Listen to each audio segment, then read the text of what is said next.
I'm from Guatemala, and it's qué bueno ver otro centroamericano, hermano. Sí, pura vida. Pura vida, man.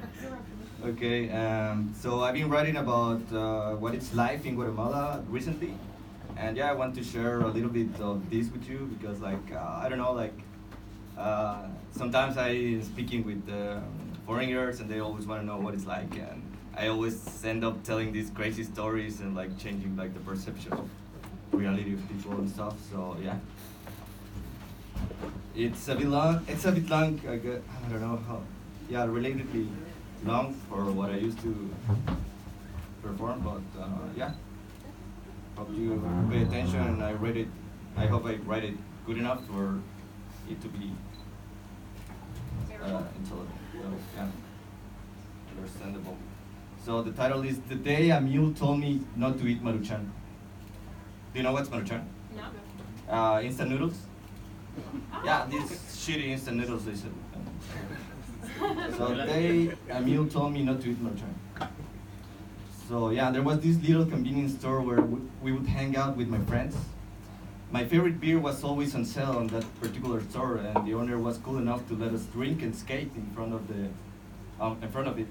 So yeah, I will hang with skateboarders all day. And yeah, that's where I met Felipe. He was skinny, brown skin, tired eyes.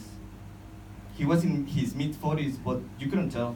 He owned a glass shop next to the store, and his cigarette breaks would often turn into hanging with our little group of punks. He always was pretty chill and unbothered. He was cool enough to take a couple of jokes, and if he ever felt uncomfortable by our chaotic company, he would just go back inside the shop. But nevertheless, he was very mysterious. It took just one day after about like 1 year of knowing him, and I came to the store alone to see if any of my friends were there, but I just found Felipe there, and he was smoking a joint, lost in his thoughts, and I was like, "Yo, Felipe, bro, what's up? You gonna share that?"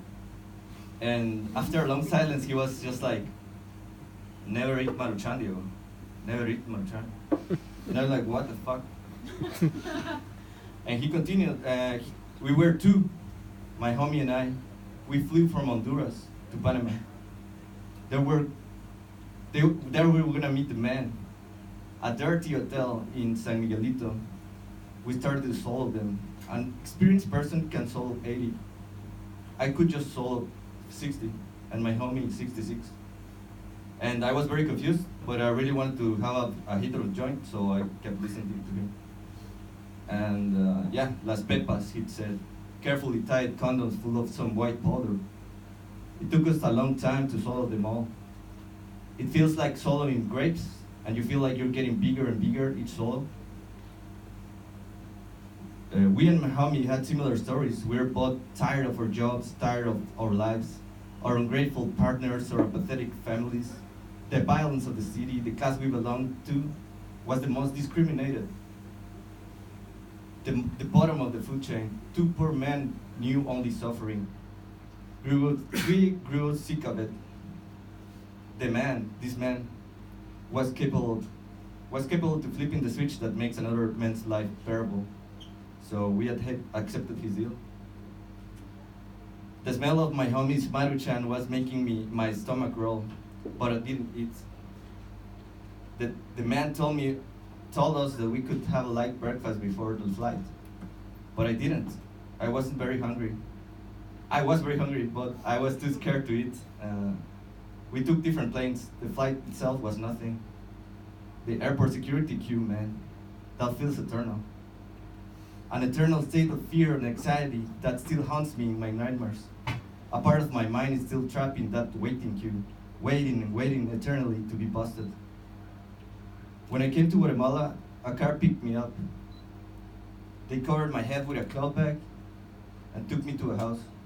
They gave me a toothbrush, and it took me the whole night to get them out. I woke up with enough money to have no trouble for a couple of years. I did not hear from my homie until a couple of weeks later. The guy that gave us the man's contact, heard from his story. He was feeling sick in the security queue. He felt like his insides were burning. A torturing feeling of nausea and cold sweat. A condom broke, he thought. So he immediately gave himself to the police and confessed what he was doing. The police helped him get the drugs out, and for his surprise, all the condoms were undamaged. And the doctor told him that he was just suffering from a minor food poisoning provoked by the Maruchan. So yeah, not eating Maruchan made me own my own glass shop in the beautiful city of Guatemala. 2 years of well-earned money. And eating that Maruchan gave my homie 15 years of prison in one of the toughest Panamanian prisons. So yeah, Diego, never eat Maruchan.